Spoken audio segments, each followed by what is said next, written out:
신앙은 결코 강요로 생기는 게 아니다. 신앙은 결코 강요로 생기는 게 아니다라는 제목으로 하나님 말씀 증거하도록 하겠습니다. 인생에서 가장 중요한 거 뭡니까? 예배입니다. 우리 인생의 운명을 가르는 게 뭡니까? 그 예배입니다. 제일 중요한 거죠. 한번 성경 제일 처음을 보세요. 창세기를 보면은 아담의 아들이 가인과 아벨이 있었는데 그들의 운명을 가른 게 뭡니까? 뭐 잘생긴 거, 뭐 장남, 차남 이런 거 아니었죠. 예배였습니다. 예배 잘 드린 자는 구원받았고 예배 못 드린 자는 버림받았어요. 예배가 운명 갈랐다는 것입니다. 로마서 16장으로 되어 있는데 11장까지가 교리예요. 또 12장부터 16장까지가 실천입니다. 삶에 대한 얘기예요. 그러니까 12장은 삶에 대한 시작이죠. 신앙의 삶에 대한 얘기를 시작하면서 뭘 다루고 있습니까? 예배예요. 그러니까 삶에서 모든 것들을 판가름지는 것들은 예배로부터 시작돼야 된다. 뭐 이 정도로 강조하면 알겠죠. 그러므로 우리의 삶의 모든 것들에 있어서 예배는 우선이고 예배는 우리의 모든 것들을 결정짓는다는 것입니다. 그래서 예배를 부지런히 드리는 사람은요, 삶에서 부지런히 있어요. 그래서 예배 이렇게 부지런한 거 보면 저 되게 부지런하겠구나. 틀리지 않아요.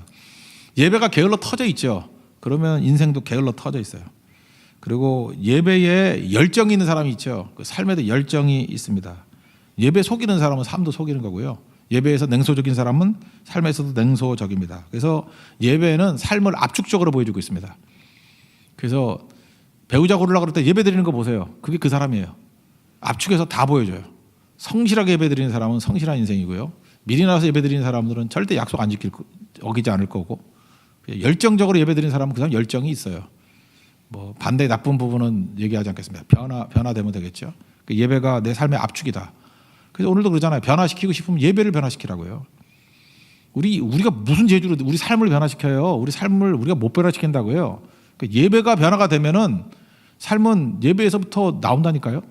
그때부터 하나님이 힘이 주셔서 예배가 변화되면 삶이 변화가 된다라는 것입니다. 이번에 네팔 선교 시작돼서 이제 네팔 선교의 말씀 같이 이제 나누고 있는데 네팔 선교에도 해당되는 말씀이에요. 네팔도 가서 예배자 만드는 거죠. 예배 드리는 거죠. 그리고 우리 인생도 마찬가지 아닙니까? 새로운 인생의 출발도 예배로부터 시작이 돼야 된다는 것입니다. 그 예배의 점검과 또 다짐, 이게 시작돼야 된다고 생각해요. 그럼 간단하게 두 가지만 살피겠는데 예배가 뭐냐? 예배가 뭐냐? 그럴 때 첫 번째 제대로 된 예배를 드리면요, 허기가 생겨요. 허기가 생기는 거고, 또 하나는 자발성이 생겨요. 그걸 자유라고 말할 수 있는데 자발성, 허기와 자발성, 이 두 가지가 진짜 예배가 있을 때 나타나는 현상. 그러면 이게 우리를 삶을 다 살린다는 것입니다. 첫 번째는 허기가 생기는 건데, 하나님을 진정으로 만나면은 하나님의 임재가 있으면은 일단은 여운이 남습니다. 여운. 여러분 어떤 강력한 걸 만나면서 끝나잖아요. 만나고 난 다음에 여운이 남아요. 그래서 강력한 거, 좋은 것은 여운이 남아요. 여운이 남는다는 건 뭐죠? 연결이 되는 거예요. 여러분 예배 제대로 드리면요, 월요일까지 멍해요. 월요일까지도 영향을 미쳐요. 근데 그 진짜 예배는 월요일이 아니라 일주일 내내 영향을 다 미친다는 것입니다. 그죠? 그래서 진짜 생명을 보면은 우리 마음 가운데 그리움이 생겨요. 그리움이 뭐죠? 여운이 남았다라는 거예요. 그래서 이런 회중 예배에서 삶의 예배로 이게 연결이 되는 겁니다. 그죠? 그래서 잔상이 남는다니까, 잔상이. 이번 일본 선교가 되게 은혜스러웠던 것 같아요. 제가 일본 선교 가진 않았지만 일본 선교 방에 있거든요. 밴드에 들어가 있는데 아직도 일본 선교 갔다 온 사람은 일본 선교 꿈에서 못 깬 것 같아. 갔다 온 지 일주일도 더 됐는데 아직도 일본 선교 그러고 그때 좋은 거 되새기고 또 사진 들춰보고. 그죠? 그거 왜 그러죠? 잔상이 남은 거예요. 그리움이 있는 거예요. 연결이 된 거예요. 여운이 있는 거예요. 모든 생명이 있는 건 다 그래요. 그래서 여러분이 진짜 생명 있는 만남을 만나면요, 그리움이 생겨요. 그리움만 막 쌓이는 거예요. 그게 끝나는 게 아니에요. 그래서 마귀가 역사하는 것들은 가짜기 때문에 다 단절이 일어나는데, 단절이 아니라 이렇게 여운이 있어요. 잔상이 있어요. 그리움이 있어요. 그게 진짜 예배라는 것입니다. 그래서 얘긴데 우리가 지금 많은 사람이 착각에 빠지는 게 이거예요. 내가 배고픕니다, 굶주렸습니다, 뭐 허기집니다, 뭐 목마릅니다, 뭐 hunger and thirst 이런 거. 그러니까 목마르고 배고픕니다. 그러므로 예배를 통해서 하나님 채워주세요. 이런 도식을 갖고 나와요. 예배 잘 드리면 배불러서 가고, 예배 잘 드리면 이제 갈증도 해소가 되고. 근데 그게 아니라는 거예요. 진짜 살아있는 예배를 드리면요, 허기가 더 생겨요. 헝거가 더 생겨. 유진 피터슨이 이런 얘기를 했어요. 진정한 예배는 하나님을 향한 우리의 허기를 채우지 못한다. 진정한 예배를 드리면 허기를 채우는 게, 헝거를 채우는 게 아니라는 거예요. 반대로 우리의 식욕을 자극한다. 목마름을 자극한다. 갈증을 해소하는 게 아니라 더한 갈증이 생긴다. 왜? 생명을 만났기 때문에. 여러분 진짜 좋은 걸 만나면요. 여러분 사랑하는 사람 만나보세요. 한 번 만나면 다 이뤘다 그런 사람 있어요? 또 보고 싶지. 그런 사랑을 안 한 거 알아요, 여러분들. 그래서 다 가슴이 식어서 지금 모르지만 진짜 뜨거운 사랑을 하는 이팔 청춘 애들 한번 보세요. 그러면 오늘 보고 내일 또 보고 싶고 또 보고 싶고. 생명은 그런 거예요. 하나님 예배도 그런 거예요. 오늘 예배를 드리면 만족하는 게 아니라 더한 헝거, 허기가 생겨요. 더한 갈증, thirst. 이 갈증이 막 생긴다는 거예요. 이 정확히 본 거죠. 그래서 모세를 보세요. 모세가 허구한 하나님과 동행했잖아요. 우리 뭐 하나님 뭐 보면 죽는데 뭐 죽지도 않고 맨날 만나고 그러잖아요. 그래서 하나님께서 출애굽기 33장에서 또 한번 물어봤어요. 하도 기특해가지고 뭐 해줄까? 소원이 뭐니? 소원을 말해봐. 이렇게 그랬다고요. 소원을 말해봐. 그랬더니 출애굽기에서 뭐라고 얘기하느냐? 33장 18절인데 모세가 이르되 원하건대 주의 영광을 내게 보이소서. 이거 대충 읽고 넘어가죠. 우리는 이거 이상한 사람이래 그래요. 지금까지 하나님 영광을 봤는데 그럼 딴 거 달라 그래야 되잖아요. 이제 주님의 영광을 충분히 봤으니까 돈을 주시옵소서. 그죠? 돈다발을 주시옵소서. 달러를 주시든지 엔화를 주시든지 뭐 환전하면 되니까 뭐 이러면서 그러지 않았다라는 거예요. 주님의 영광을 충분히 본 사람에게 뭐 해줄까? 주님의 영광을 보여주십시오. 이게 뭐예요? 허기짐이에요. 허기짐. 그래서 교회가 진정한 하나님의 임재가 있는 예배를 드리면요. 다른 게 보이지 않아요. 그의 나라와 그의 의가 보이고요. 하나님에 대한 목마름이 더 생긴다는 거예요. 그래서 주님만으로 충분합니다. 여호와는 나의 목자시니 내 목자입니다. 부족함이 없습니다. 또 목자 따라가기를 원합니다. 주님밖에 없습니다. 그래서 더 듣고 싶습니다. 뭐 더 나누고 싶습니다. 더 읽고 싶습니다. 이런 일이 벌어져요. 그래서 이런 교회는 지루함이 없어요. 뭐 목사가 설교 되게 길게 하는데도 불구하고 길다고 안 느껴요. 뭐 더 해달라고 그러고 진심인지 모르요. 진심이에요 그건. 여러분들이 지루하다 그러고 언제 끝나노 뭐 그러고 시계 보고 이거 끝났는데 이건 다 나가리야 나가리 됐으네. 예. 아무것도 아니라고 그죠? 이건 아무것도 아니야 진짜. 그러니까 목마름이 생긴다고요. 오늘 아침에 그런 얘기를 나눴어요. 다른 교회들 보면요 요즘에 봉사를 안 해요. 봉사를 안 해서 뭐 식당 운영도 잘 안 되고 하는데 우리 교회만 묘한 것 같아요. 그 여자분들이 서로 저 주방을 쟁탈하려고. 이게 나쁜 게 아니에요. 난 이게 은혜라고 생각해요. 서로 그 주방에 곡간 질서를 차지하려고 지금 막 혈안이 돼 있어요. 호시탐탐 놨던 분은 또 잡으려고 노리고 있고 한번 잡은 분은 그렇지 각성해야지 이거만 놓치면 끝이야 뭐 이러고 그러니까 서로 봉사하려고 그러잖아요. 서로 봉사하려고. 봉사가 경쟁이 되는 거 이게 나쁜 경쟁이에요? 섬기는 거죠. 선교도 그렇지 않습니까? 선교 10명도 모집이 힘들다 그래요. 그런데 뭐 예를 들어서 일본 선교 그냥 순식간에 놓으면 뭐 몇십 명씩 오잖아요. 그냥 잘라내기도 힘들어요. 네팔 선교도 그냥 시작만 한다 그러면 몰려들고 베트남 선교 시작도 안 했는데 소문만으로도 벌써 막 문의가 들어오고 이거 왜 그래요? 이게 목마름이에요. 목마름. 그리고 허기짐이 있다는 거예요. 이게 복이에요. 이렇게 찾아다니면서 억지로 하는 게 아니라 예배에 대한 목마름이 있다고요. 그러니까 이해를 못하죠. 주일 저녁 예배 드리는 사람이 월요일 새벽에 왜 오겠어요? 목마름이에요. 예배 드린 사람이 오는 거지. 그러니까 주일 저녁 예배 안 드리는 사람이 새벽에 나올 확률이 훨씬 적어요. 왜냐하면 저녁에 은혜를 받으면요. 밤에 꿈에서도 주님의 영광을 보는 거라고. 그래서 멍하니 있다가 그냥 신나는 마음으로 오고 월요일이 월요병이 어디 있습니까? 그죠? 하나님께서 내게 주신 변화시켜야 될 대상이다. 사명지다라고 하면서 힘차게 나가는 모습이 있다라는 것입니다. 그러므로 여러분 진정한 예배는 우리에게 허기짐을 준다라는 거 이거 꼭 놓치지 말고 나아가는 종 되기를 바랍니다. 예수님 목마릅니다. 누가 부르는 거예요? 은혜 받은 사람이 목마르다 그러지 뭐 주님 떠나서 한참 있던 사람이 목마르다 그러는 게 아니라는 거예요. 1절에 보니까 영적 예배 드리라 그러죠. 영적 예배. 그 영적인 거의 반대말이 세속이라 그러는데 영적인 거 세속적인 거 이렇게 나누는 걸 나쁘다고 얘기를 하는데 저는 그렇지만은 않다고 생각을 해요. 물론 이원론적으로 나가가지고 이건 뭐 영적인 영역이고 이건 세속적인 영역이고 이렇게 뭐 선을 딱 갈라놓는 거는 문제가 되지만 저는 세속은 존재한다고 생각해요. 세속이 뭐예요?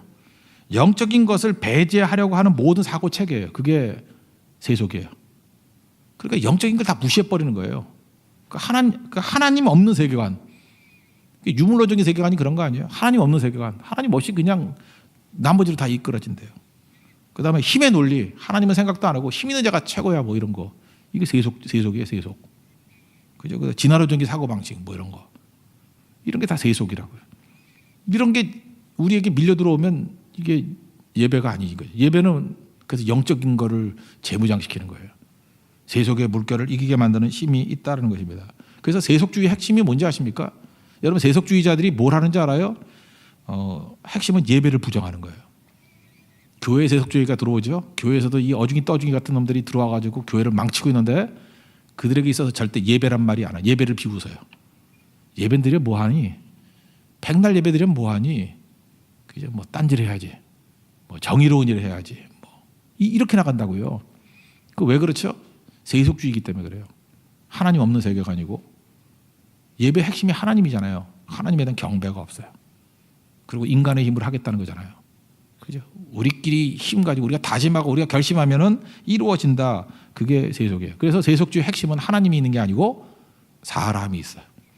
사람이 있다는 거 좀 멋진 말로 뭐라 그래요? 인본주의. 그죠? 신본주의 반대말에 인본주의예요. 사람만이 최고다. 사람이다. 그러니까 사람 숭배가 이루어지고 사람의 핵심이 뭐예요? 그게 탐심이에요. 탐심은 우상 숭배다 그러죠. 골로새서요. 우상 탐심. 욕심들이 들어오는 거예요. 사람의 욕심이 전체를 이끌어가요. 그러니까 이게 무너지고 그러니까 나 중심이에요. 그러니까 세속주의 핵심은 사람 중심이고 사람 중심이 뭐예요? 사람 중에서도 그 중에서 나예요, 나. 그걸 멋지게 포장한다니까요. 실제로는 세속인데, 세속주의인데. 그래서 한번 보세요. 어린아이들 뭐 죄 안 짓나요? 어린아이가 순진해요? 어린아이 한번 만나봐요. 내가 요즘 뭐 조카들이나 뭐 조카의 그 조카 새끼들을 내가 여러 봤는데 애들이 뭐 순진하기는 자기밖에 몰라요. 자기밖에 이기적이고 인간이라고요. 거기서 내 모습을 봤어요. 인간의 죄악됨. 인간은 그냥 자연 상태로 놔두고 예배를 가르치지 않으면요. 어린애부터 시작해서 늙은이까지 다 이기주의자예요. 자기밖에 몰라요. 한번 생각해보세요. 생일날이 됐어요. 어렸을 때 이제 2살, 3살이 됐어. 뭐 이번에도 뭐 어떤 교육자 뭐 돌이 있고 애는 말을 못하니까 한 3살 정도 된다 그러면 말도 할 줄 알잖아요. 나 생일인데 선물 하나 사줘. 이런 애들은 봤지만 어머님 얼마나 수고가 많으셨습니까? 이런 애 한 명도 없어요. 다 자기 중심이에요. 자기 중심. 이번에 성교 갔다 온 사진을 보니까 단체 사진을 찍었어요. 근데 사진이 잘 나왔어요. 사진 되게 잘 나왔네요. 그랬더니 어떤 형제가 사진 못 나왔대. 보니까 지가 눈 감고 찍었어. 걔 하나 빼놓고 다 잘 나왔어요. 근데 전체적으로는 잘 나왔어 사진이. 근데 걔는 안 나왔대. 누가 지 쳐다본대나? 자기. 인간이 그래요. 그죠? 단체 사진 찍어놓고 자기를 쳐다봐요. 그러니까 자기만 잘 나오면 되는 거죠. 세속주의는 교회로 들어와서 뭐로 변형이 돼버리냐면 소비자주의로 변화가 돼버려요. 우리 소비자 이 컨슈머리즘에 빠져가지고 나 중심이에요. 소비. 그래서 옛날에는 교회를 이렇게 찾을 때도 뭐 예를 들어서 교회를 이사를 가거나 그러면 교회를 정해야 되잖아요. 그러면 꼭 이렇게 설명했어요. 섬길 교회를 찾습니다. 참 말이라도 얼마나 예뻐요. 섬길 교회를 찾습니다. 내가 섬기는 교회예요. 근데 지금 교회 가서 얻고 있어요. 쇼핑하고 있어요. 교회를 쇼핑하고 있어요. 교회에서 위로를 받아야 되고요. 교회에서 격려를 받아야 되고 교회에서 설쳐돼야 돼요. 그래서 내가 인정도 받아야 되고 또 배워야 돼요. 뭐 지식도 배우고 뭐도 배우고 인맥도 얻어야 돼요. 뭘 얻어갈까? 소비자 의식이에요. 그래서 교회 와가지고 예배 제대로 못 드린 인간들의 특징이에요. 소비자예요. 콘슈머로 와요. 콘슈머로. 그래서 팔짱 끼고 난 다음에 어디 가격이 싼가, 어디 서비스가 좋은가, 그거와 똑같은 거예요. 콘슈머로 온다니까. 소비자로 온다니까요. 소비자로 오니까 컴플레인이 있을 수밖에 없죠. 소비자 불만을 토해야죠. 그래야 훌륭한 소비자니까. 호구 안 되니까. 나 호구 아니라는 거 보여주는 게 성도인지 알아요. 이게 콘슈머리즘이에요. 그러니까 거기는 힘이 하나도 없어요. 오직 내 필요, 내 욕심, 탐심, 이게 우상숭배거든요. 이게 세속이에요. 예배를 제대로 드리면요, 이거를 단호하게 거절해야 됩니다. 예배는 뭐냐면 하나님 중심이에요. 하나님께 예배하고 경배하고 하나님의 뜻을 찾는 거. 그죠? 하나님의 뜻이 무엇입니까? 하나님의 목적이 무엇입니까? 그 목적을 섬기는 거. 그게 예배입니다. 몇 년 전에 어떤 서울대생이 자살을 했어요. 유서까지 남겼어요. 수저론이에요. 그때부터 수저론이 많이 나온 것 같아요. 흑수저론인데 수저 색깔에 따라서 생존 형태가 결정되는 이런 부당한 체제를 받아들일 수 없다. 그게 요약이에요. 말도 되게 어렵게 했어. 그죠? 역시 서울대생이에요. 그리고 자살했어요. 나는 그 친구를 보면서 이런 생각을 했어요. 뭐 죽은 사람에 대해서 뭐 왈가왈부 하는 게 뭐하지만 남들 그렇게 가고 싶어하는 최고의 명문대학 갔잖아요. 가도 좋더라고. 좋은 과도 가고 공부도 잘하고 주변에서 혼자만 공부했을까요? 기대하고 뒷받침해줬고 도와줬던 부모님도 계시고. 근데 이 친구에게 뭐가 없으니까 살 가치를 못 느끼냐면 섬김이 없어요. 희생이 없어요. 내가 이렇게 많은 축복을 받았으니까 어떻게 섬기고 누구를 위해서 희생할 것인가, 기여할 것인가, 이러면 수저로는 안 나와요. 근데 소비자 의식을 잃는 거예요. 그러니까 밑에 건 안 보이고 위에 더 가진 놈들만 보이는 거야. 왜 나한테 이렇게 부당한 대우를 하느냐는 거예요. 그 상위 1%의 사람이 살 가치가 없다라는 거예요. 이게 세상이 주는 가치거든요. 그러니까 지금 이 세상을 사는 사람들은 서울대생이 자살할 정도니까 여러분들은 그렇지 않은 대학들 나온 사람 더 많잖아요. 다 죽어야지. 세상은 그렇게 말한다고요. 사실 죽으란 얘기예요 계속. 근데 왜 사니? 사는 게 기적이야. 너 이상하다. 왜 살고 있니? 그러니까 불만이죠. 그 배후에 마귀가 있습니다. 마귀는 우리 하여금 불만하게 만들고 원망하게 만들고 그래서 우리 망하게 만드는 거예요. 죽이는 거예요. 예배의 회복이 그래서 필요한 겁니다. 예배는 하나님 중심이 되고 어떤 연약한 종이라 할지라도 하나님께서 함께 하시면 일어설 수 있고 주와 함께 날아오를 수 있다. 이게 예배예요. 그 예배를 통해서 진정한 가치를 깨닫는 종이 돼야 된다는 것입니다. 그래서 예배는 소비자주의 이걸 깨버릴 수 있는 힘이 되고요. 그죠? 그리고 예배를 통해서만 우리가 비로소 헛된 세상 꿈이 아니라 예배 제대로면 허기가 생긴다니까. Hunger and thirst. Hunger, 허기짐과 thirst, 갈증이 생겨요. 근데 그게 그 나라와 의에 대한 갈증이고요. 의에 줄이고 목마름이 생기는 거예요. 하나님에 대한 목마름이 생겨요. 예수님에 대한 목마름이 생기는 거예요. 이게 예배예요. 그래서 헐떡이는 거예요. 사슴이 시냇물 찾아 헤매는 것 같이 내가 주를 찾게 갈망합니다. 이 시편 42편이 무슨 얘기예요? 예배자가 하는 얘기예요. 만족해요? 아니에요. 헐떡해요. 주를 바라고 또 바랍니다. 저는 우리 모든 성도들에게 진정한 예배를 통해서 세상에 대한 헛된 꿈이 아니라 하나님에 대한 이런 hunger, 배고픔과 그 다음에 하나님에 대한 thirst, 갈증이 임하는 믿음의 종 되기를 바랍니다. 2002년에 히딩크가 축구에서 우리가 뭐 16강 갔어요. 지금도 기억나요. 새우깡 지우고 16강 써놨어. 저는 새우깡이 훨씬 좋은데 새우깡 16강 16강에 8강이 됐어요. 4강이 됐어요. 4강이 됐을 때 히딩크가 했던 말 I am still hungry. 여전히 배고프다. 난 그때 느낀 게 예배자네. 예배자의 마음이 그런 거예요. 우리가 지금 예선 탈락이었던 사람들인데 하나님의 예배드리고 은혜 가운데 16강 더 배고픈 거예요. 8강 더 배고픈 거예요. 4강 더 배고픈 거예요. 섬기면 섬길수록 더 귀한 주님이에요.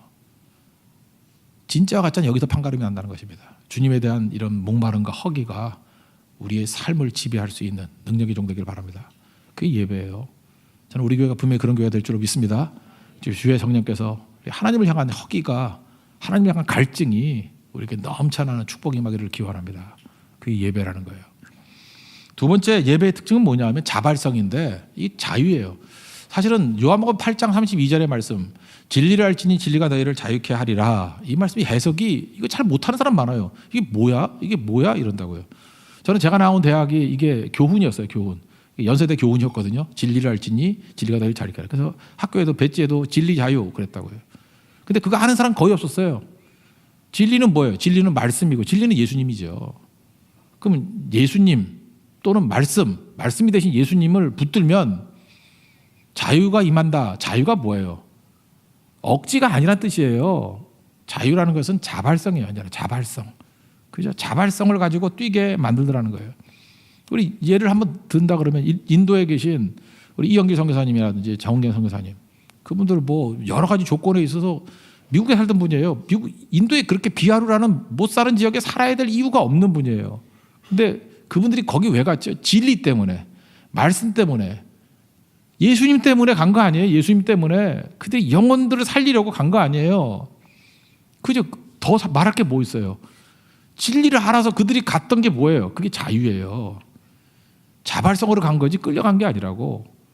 그래서 그들은 불편하지만 불행하지 않아요. 자발적인 거기 때문에. 그들은 오히려 행복한 거예요. 오늘 제목과 같이 신앙은 결코 억지로 되는 거 아니에요. 왜 우리가 이 억지로 살아서 이게 다 힘든지 알아요? 예배가 제대로 되지 않으니까 신앙생활이 다 어려워지는 거예요. 지금도 맨날 그 얘기 아니에요. 뭐 교회는 다니는데, 부모 따라 교회는 다니는데 이 믿음 생활이 힘들다는 거예요. 힘들고 믿음이 없는 거죠. 그러니까 힘들지. 억지 춘향이잖아. 억지 춘향. 싫은 거 하려니까. 싫은 거 억지로 하는 이유가 뭐예요? 예배를 통해서 살아계신 하나님을 만나지 못하니까 억지 춘향이죠. 억지로 질질 끌려다니는 거지. 그러니까 이 못해먹을 짓이지. 오늘 철학에도 이게 여러분 만약 억지로 끌려 나와가지고 이름 적는다, 뭐 누구다 이렇게 사진 찍고 뭐 이렇다 그러면 여러분들 얼마나 힘들겠어요, 그죠? 야, 이거 죽지 못해 산다, 진짜. 이게 뭐냐, 잠도 못 자고. 이거 오버타임도 이런 오버타임이 다 있냐? 그거 아니라는 거예요. 신앙이 뭔데요? 기쁜 마음으로, 그죠? 가지 말라고 말려도 자발적인 마음으로 가는 거. 진리를 알지니 진리가 너희를 자유케 하리라. 그 말씀이에요. 31절, 그 요한복음 8장 31절 그 앞절에 보면은 이런 말씀이 나와요. 그죠? 내 말에, 너희가 내 말에 거하면 참으로 내 제자가 되고, 그 다음에 진리를 알지 진리가 너희를 자유케 하리라. 그러니까 내 말에 거한다는 게 뭐예요? 예수님이 진리죠. 말씀 안에 거하면 제자가 된다는 거예요. 제자는 어떻게 살아야 되느냐? 진리된 말씀 붙들고 살아서 자발적으로 뛴다는 거예요. 그러니까 이해가 되죠? 뭐 힘들어요, 그 말씀이. 그게 자유라는 거예요. 자발성이 자유라는 거예요. 말씀 안에서의 자유. 말씀대로 순종할 자유. 말씀과 이렇게 동행할 수 있는 자유. 근데 우린 반대로 방탕을 자유라고 생각할 때 있잖아요. 그래서 34절에 이런 얘기가 나와요. 그 진실로 진실로 너에게 이르노니, 그 다음 절이에요. 죄를 범하는 자도 죄의 종이라. 그래, 자기 멋대로 막 하는 게 자유가 아니라는 거예요. 죄 지어봐요. 그러면 죄의 종 되는 거죠. 끌려가는 거죠. 이 시대는요, 진리가 자유케 하는 시대가 아니에요. 말씀 붙들고 자발성으로 뛰는 시대가 아니고 죄의 종이 주류를 이루는 시대예요. 그러니까 뭐에 종됐다는 건 중독이거든요. 예를 들어서 술, 그러면 우리가 술을 다스려야 되는데 술이 나를 다스려요. 그게 중독이에요. 게임, 내가 게임을 해야 되는데 게임이 나를 다스려요. 그건 게임 중독이에요. 그러니까 죄의 종되는 거예요. 종되는 거. 이 시대가요, 하나님 중심적인 예배를 드리지 못하니까 하나님 예배 대신에 누굴 예배하는, 자기를 예배하는 거야. 인간을 예배하는 거예요. 여러분, 선악과 왜 먹었어요? 이거 먹으면 하나님 같이 되리라. 그러니까 하나님 자리에 내가 들어가는 게 우상이에요. 그게 죄고. 그러니까 예배가 없으면 그 짓들 다 한다니까. 우리는 다 이게 원자가 있기 때문에. 그러니까 다 놔둬봐요. 그럼 만인에 대한 만인의 투쟁이야. 내가 제일 잘 나가 이런 노래 부르고, 내가 공주고 내가 왕이고 내가 왕자고, 다 이런 정신 나간 짓들 하고 보낸다고, 다 우리는. 그러니까 투쟁할 수밖에 없죠. 근데 하나님께 예배하는 자만이 정신 차리는 거죠. 질서를 잡는 거예요. 자유를 얻는 거예요. 자발적으로 질서를 잡는 거예요. 탈선하지 않는 거예요. 기차가 레일 위로 달려갈 때, 말씀의 레일 위로 달려갈 때 안전한 거죠. 멋대로 가는 건 자유가 아니라 탈선이죠. 죽잖아요, 그러면. 이 시대는 포스트 모더니즘의 시대. 뭐 어렵죠, 말이. 쉽게 말하면 감각의 시대예요. 느낌의 시대예요. 대표적인 게 영화 감독 우디 앨런인가? 나는 알렌이라고 하는데 우디 앨런. 그 친구 그 기분 나쁜 사람이죠. 우리 한국인 여자의 순이라고 입양했어요. 양딸로 입양했어. 그 미친놈이야. 딸로 입양해놓고 딸 20살 때 결혼했어. 또 화 안 나요, 여러분? 딸이라고 입양해놓고 딸하고 또 결혼을 했다니까. 그래서 미국에서도 충격이었는가 봐. 그래서 물어봤어요. 너 뭔 짓이냐? 뭔 짓이냐 그랬더니 이렇게 얘기를 했어요. 양딸을 입양했지만 내 마음이 원하는 걸 어쩌겠냐. 우디 앨런 얘기예요. 내가 마음이 원하는데 어쩌겠냐. 거기엔 논리도 없다. 그러니까 뭐예요? 우디 앨런의 그 사고방식은 뭐예요? 감정이 원하는 대로 가는 게 선이라는 거예요. 느낌 좋은 대로 가는 게 선이라는 거예요. 기분 좋은 대로 가는 게 선이라는 거예요. 그러니까 이 세상의 모든 가치는 뭐예요? 내가 좋아야 돼요. 내가 기분 좋아야 돼요. 내가 기뻐해야 돼요. 그게 우상이지 뭐. 우디 앨런하고 다를 게 뭐가 있어요? 지 좋을 대로 다 하는 거예요. 사사기지. 자기소개는 오를 대로. 원하는 대로 다 한다. 원하는 대로 다 하면 망해요. 탈선이죠. 그게 무슨 힘이 있겠어요? 니체 아저씨도 비슷한 말 했어요. 니체도 상태 안 좋은 분이죠. 예, 니체도 그러죠. 자유가 뭐냐 그랬더니 나를 잘하는 사람으로부터 멀리 떠나는 것이라고 그랬어요. 나를 잘하는 사람으로부터 멀리 떠나는 거. 이거 좀 맞는 것 같아요. 제가 지난주 금요일에 IFC 몰에 갔었어요. 그때 뭐 우리 사모가 병원 간다 그래서 뭐 이렇게 용품들 사러 좀 갔어요. 딸하고 이렇게 갔는데 그때 우리 교회 그 진아 자매도 만났고 그냥 진아 칠라 그랬어요. 진아 자매 진아 칠라 그러다가 또 폭력적이 될까봐 그냥 만났어요. 진아 거기가 회사래. IFC 몰이. 거기 큰일 날 뻔했어요. 그리고 아는 사람을 4명을 만났어요. 정말 싫더라고요. 그죠? 정말 싫어요. 너무 아는 사람 많이 아니까. 그래서 이제는 IFC 몰 가고 싶지가 않아. 거기 너무 많이 알아가지고. 또 우리 교회들도 그 근처에 또 포진에 살고 있고 사는 것만이 아니라 거기 가는 걸 낙으로 사는 분들도 또 있어요. 교회보다도 거길 더 많이 가는 분들이. 그래서 가기가 싫어졌어요. 근데 인도 비하르를 가면요. 저를 아는 사람이 1도 없어요. 내가 인도를 왜 가서 편안한가 했더니 환경은 되게 어려운데 아는 사람이 없어. 그래서 아저씨 저 알아요? 몰라. 아무도 몰라. 그죠? 똥 밟은 아저씨도 저 몰라요. 아무도 몰라. 그러니까 편안함이 있더라고. 편안함이. 그러니까 니체 말이 또 맞는 것 같기도 하죠. 그죠? 그러니까 무슨 일을 해도 뭐 자유가 있잖아요. 아무것도 못하는 거.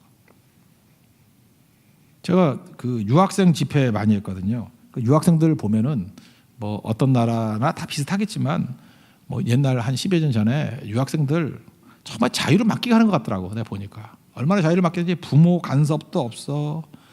또 이렇게 미국 좀 지방 도시 같은 데는 아는 사람도 없어. 뭐 LA나 뉴욕 그런 데 말고요. 아는 사람도 없어. 그러니까 막 그냥 젊은 애들 자기들끼리 동거 생활하고 여행도 마음껏 다니고 자유를 만끽하는 것 같이 보여요. 근데 뒤끝이 이상해. 맨날 뭐 보면 상담하는 거 보면 죄의 종이 돼 있는 거야. 그게 무슨 자유예요? 영어 8장 34절 같이 그 죄의 종 되는 거지 그게 무슨 자유냐고. 인간이 중심이 되면 이렇게 돼요. 자유 아니에요. 방종이에요. 방종. 그런데 살아계신 하나님께 예배를 드리면요. 그때부터 진리 안에서 자유를 누리게 되고 자발성이 생긴다는 거예요. 그래서 자유를 니체식 표현 말고 이렇게 정의를 내릴 수 있죠. 아는 사람으로부터 멀리 떠나는 게 자유가 아니라 가장 사랑하는 사람과 함께 있는 게 자유예요. 그게 자발적이죠. 그래서 부모님을 진짜 사랑하잖아요. 그럼 부모님과 함께 있을 때 자유를 느끼는 거예요. 여러분 부모님 사랑하시죠? 부모님 빨리 돌아가시면 좋겠어요? 그래서 자유롭다 그러면 그건 불효고 그건 이상한 인간이죠. 부모님 사랑하잖아요. 함께 있을 때 자유를 느끼는 거예요. 여러분도 어떤 사랑하는 사람이 있으면요. 꼭 그런 얘기를 해야 돼. 나는 같이 있을 때가 제일 좋아요. 그래. 같이 있을 때 자유를 느끼는 거거든. 같이 있을 때. 하나님도 마찬가지예요. 우리가 하나님 사랑하잖아요. 하나님과 같이 있을 때 자유를 느끼는 거예요. 예배는 그런 겁니다. 근데 우리가 죄의 오염이 되어 있고 마귀에게 끌려다니다 보면은 하나님 없는 곳으로 갈 때 자유라고 생각해. 그건 죄의 종 되는 거라고. 그래서 예배라는 것은 우리에게 자발적으로 자유를 누리게 만드는 거. 그게 예배라는 것입니다. 예배. 그래서 하나님 앞에서 참여가 일어나는 거예요. 주님이 동행하는 거. 주님이 뭐 한다 그러면 몸이 가는 거예요. 이 시대의 특징 중에 하나가 뭐냐. 아까 소비자주의 얘기했죠. 또 하나가 뭐냐면 몸이 안 움직여요. 생각을 하다. 인터넷 시대니까. 생각은 어디까지 지배하냐면 의식을 지배해요. 의식은 내가 보고 느끼고 뭐 이런 거 아니에요. 그러니까 이 세상에 존재하는 1%도 안 돼. 의식의 세계는. 의식의 세계는 나에게 제한받잖아요. 근데 무의식의 세계는 훨씬 크죠. 99%. 엄청난 세계라고. 근데 내 속에 있는 이 무의식을 변화시키려고 그러면 생각으로는 절대 무의식 변화 안 돼요. 여러분이 앉아가지고 맨날 생각해봐요. 아무도 변화 안 돼요. 몸이 움직여야 무의식이 변화가 된다니까요. 성찬식이 뭐예요? 예수님의 피와 살을 나누면서 이게 몸으로 하는 거예요. 몸으로 성찬식. 인카네이션. 성육신 된 거죠. 성육신 된 걸 우리 안에도 성육신 되게 만드는 거예요. 몸이 움직일 때 그 능력이 나타나는 거죠. 그래서 맨날 엎어져 누워있는 사람들은 그 상태가 안 좋은 사람이에요. 왜냐 몸이 안 움직이니까 몸이 움직일 때부터 변화가 되는 거예요. 몸이 열정적이 돼야 무의식에서 열정이 되는 거고요. 몸에서 사랑을 느껴야 그게 무의식에서 사랑을 느끼는 거고 몸이 움직여야 되는 거라고. 이 시대는 미디어 시대 아니에요. 미디어는 너무 정보가 많은 거예요. 엄청나게 정보니까 그 정보에마다 다 반응하다 보면은 못 살죠. 그러니까 그냥 생각만 하는 거예요. 이렇게 쭉 보고 이런 것도 있네, 이런 것도 있네. 그래서 여러분들 그 맨날 인터넷 같은 거 너무 많이 보면요, 바보 돼요. 생각을 하다가 무의식의 세계가 그냥 굳어져 버리는 거예요. 거기는 손도 못 대는 인생이 돼 버리는 거예요. 왜냐면 반응을 안 하니까. 그래서 중요한 거는 작은 정보라도 반응하는 법을 배워야 돼요. 그래서 예배가 뭐냐 이렇게 한마디로 말한다 그러면 구원에 대한 반응이에요. 반응. 구원에 대한 반응. 어떤 반응이요? 자발적인 반응이에요. 그래서 예배는 반드시 반응이 있어야 돼요. 우리 한국 교회가 옛날 그 어른들이 많이 했던 건 뭐냐? 반응 보였죠. 뭐 믿습니까? 그럼 아멘, 뭐 할렐루야. 그것도 나름대로 반응이죠. 그리고 나가 살았어요. 그렇게만 한 게 아니고. 근데 우리 교회는 뭐 그런 거 안 해도 괜찮습니다. 아멘 안 해도. 잠깐 나 아멘 하는 거 싫어요. 설교도 박자가 안 맞아가지고 그거 싫다고. 속으로만 아멘하고 나가서 살라고. 그죠? 이게 여운이 있어가지고 살아야죠. 그게 훨씬 더 중요한 거죠. 반응이에요, 반응. 그래서 예배에 대해서는 이 자유가 있기 때문에, 자발성이 있기 때문에 이거는 적극적인 게 되는 거예요. 오늘도 이게 말씀이 증거가 되죠. 그 씨 뿌리는 비유 보면은 마태복음 14장 4절 보니까 첫째 길가에 떨어졌을 때 덜은 길가에 떨어졌어요. 그랬더니 새들이 와서 먹어버렸고, 지금도 하나님 말씀이 지금 이렇게 선포되고 있잖아요. 그러면 여러분이 성도들이 가슴에 말씀을 품고 30배, 60배, 100배 열매를 거둘 가능성도 있지만 마귀가 와서 곧장 쪼아 먹어버린다고요. 그러니까 여러분이 해야 될 일이 뭐예요? 말씀 들으면 당장 결단해야 돼요. 당장. 그 말씀 받으면요, 당장 기도해야 되고, 말씀 받으면 당장 변화가 돼야 돼요. 오래 끌면 안 된다고. 그 척수인들 목사님 설교 얘기했죠. 그 출애굽기 8장 설교. 두 번째 재앙이 개구리 재앙인데 그놈의 바로왕이 뭐라 그래요? One more night with frogs. 개구리와 하룻밤 더. 이 개구리 어떻게 할까요? 그랬더니 내일이요. Do it at once. Do it right now. 지금 당장 해야 돼. 그래야 되는데 Do it tomorrow. 미친놈이죠. 이걸 왜 밀어요? tomorrow. 마귀의 달력이에요. Right now. 당장. 하나님의 달력이에요. 뭐 질질 끌 때, 난 제일 화가 나. 질질 끌 때. 그냥. 누굴 보든지 화가 나. 왜 끌어 그거를 당장 해버려야지. 당장. 당장이죠. 왜? 당장 안 하면 마귀 와서 쪼아먹어 버리거든요. 왜 그 기회를 줘요? 그래서 예배 드릴 때마다 하나씩만 변화되면 돼요. 하나씩만. 뭐가 변화될까요? 뭐가? 자리부터 변할게요. 자리부터. 그 간절한 마음이 앞자리부터 오든지 그 변화될 거 아니에요. 그죠? 이 뒤에 앉아있다는 것 사실 자체가 이 정신이 약간 안 좋은 거예요. 상태가. 그리고 맨날 뭐 교회 와서 뭐 시험 들었대. 시험 들면 맨 뒤에 앉으니까 사람이 보이지. 맨 앞에 있는 사람 하나밖에 안 보이잖아요. 저밖에. 시험 들어도 저만 극복하면 되잖아요. 그죠? 그 자꾸 맨 뒤에 앉아가지고 사람이 시험거리라느니 또 그래 뭐 어떤 형제가 기도를 너무 크게 해가지고 기도를 못 하겠대. 그럼 맨 앞에 와서 해. 그러면 맨 앞에 와서 맨날 뒤에 앉아가지고 그 바로 옆에 앉아가지고 왜 시끄럽다 그러고 한 번은 또 어떤 자매 목욕하는 자매가 왔었잖아요. 냄새 나서 못 있겠대. 그럼 맨 앞에 와서 앉아. 냄새 안 나요. 제가 냄새 나면 그거 놔두겠어? 여기서 냄새가 안 나요. 그래서 내가 그냥 예배 드리라고 그러자. 참으라고. 저는 참을 수 있으니까. 왜 그 옆에 앉아가지고 죽치고 앉아가지고 맨날 못 참겠다고 난리야. 앞자리로. 그죠? 상태 안 좋은 애들은 앞에 못 와요. 겁나서. 맨 뒤에 앉아있지. 그리고 예배 시간도 바뀌는 거예요. 그냥 정시에 오는 게 아니라 일찍 오라고, 일찍 30분 정도 일찍 와가지고 찬송하고, 그다음에 찬송 상태도 달라져야 되는 거예요. 열정적으로 찬송해야 되고 자발적으로. 오늘 찬양인도 얘기했죠. 찬양인도 잘하는 방법이 뭔지 알아요? 누가 찬양인도를 제일 잘합니까? 오늘 희연자매가 찬양인도를 했는데 찬양인도를 제일 잘하는 방법은 뭐냐면 회중 소리가 크면 잘 인도하는 거예요. 꼭 안 되는 찬양 인도자들은 지밖에 모르는 노래 불러가지고, 그죠? 맨날 박자 틀게 만들고, 아이고 교회 옮겨야겠다 이런 생각 만들고, 그죠? 그 정신 나가죠. 그거 듣고 싶으면 지 혼자 헤드폰 끼고 들어. 왜 여기 와서 난리야? 아니면 노래를 될 때까지 훈련을 시키든지. 이 회중이 그 노래 배우는 게 얼마나 오래 걸리는지 알아요? 제가 보니까 1년 내내 불러도 틀리는 노래 있어요. 수준을 높게 잡으면 안 돼요. 이게 다 죄인들이고 약간은 쓰레기들이 모였잖아요. 그죠? 그렇잖아요. 우리가 뭐 음악을 뭐 알아요? 그러니까 그래야 되는 거예요. 그래서 회중 찬양을 크게 부르면 최고예요. 그리고 바보들은 그러니까 회중들이 잘하는 찬양이라면 찬양 들으면 목소리 약간 줄여야지. 줄여서 회중 소리가 자기가 자기 소리 들을 때 제일 은혜 받아. 근데 아는 노래는 막 뭐 소리 빽빽 질러가지고 노래 듣기도 싫은 소리, 그 찢어지는 소리 들으려고.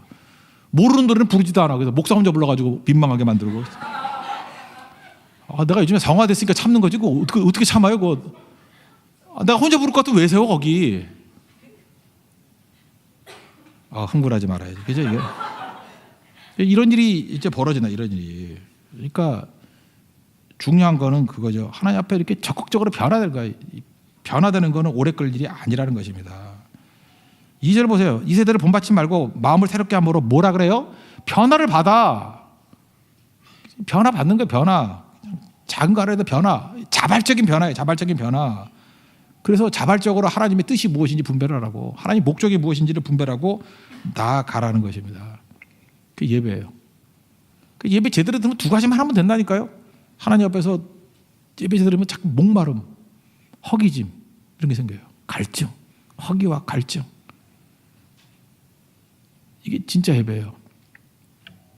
그리고 하나님 앞에 결단하는 거예요. 그죠? 그리고 또 하나가 자발성이 생기는 거예요. 아니 어떻게 억지로 믿어요? 믿는 걸 어떻게 억지로 믿어?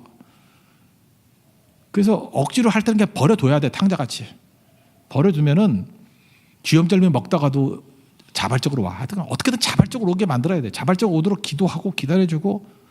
그렇지만 자발성 없이는 믿음 아니에요. 성령은 우리에게 자발성을 주시는 영이에요. 억지 춘향이 아니에요. 이게 능력이라는 거예요. 하나님 앞에서 이러한 예배의 변화가 있는 우리 권능의 종되길 바랍니다. 네팔 가서 우리 하여들이 뭐냐면 이거 심는 거예요. 하나님, 네팔에 예배가 있게 해주시고 예배자로 세워지기 원합니다. 네팔에 있는 많은 영혼들이 하나님을 향한 목마름이 생기길 원합니다. 하나님을 향한 허기짐이 있길 원합니다. 예배 제대로 드리면 그런 게 나타나요. 허기지니까 잠깐 묻는 거라고. 어떻게 해야 됩니까? 우리가 어찌할꼬? 마음이 찔려가지고. 그게 허기짐 아니에요. 주님 찾는 거예요. 그리고 자발적으로 나아가죠. 그 예수 믿는 사람 가운데 억지로 믿는 사람이 누가 있어요? 다 자발적으로. 그 왜 그러세요? 예배가 있으면 자발성이 생겨요. 우리가 같이 여전도에는 뭐 봉사에 대한 열정, 남전도에는 이게 섬김에 대한 열정, 뭐 이런 게 막 생기잖아요. 선교에 대한 열정. 그리고 예배를 제대로 드리기 시작하면요, 성도들 뭐 앞에 앉으라 뭐 이런 말할 것도 없어요.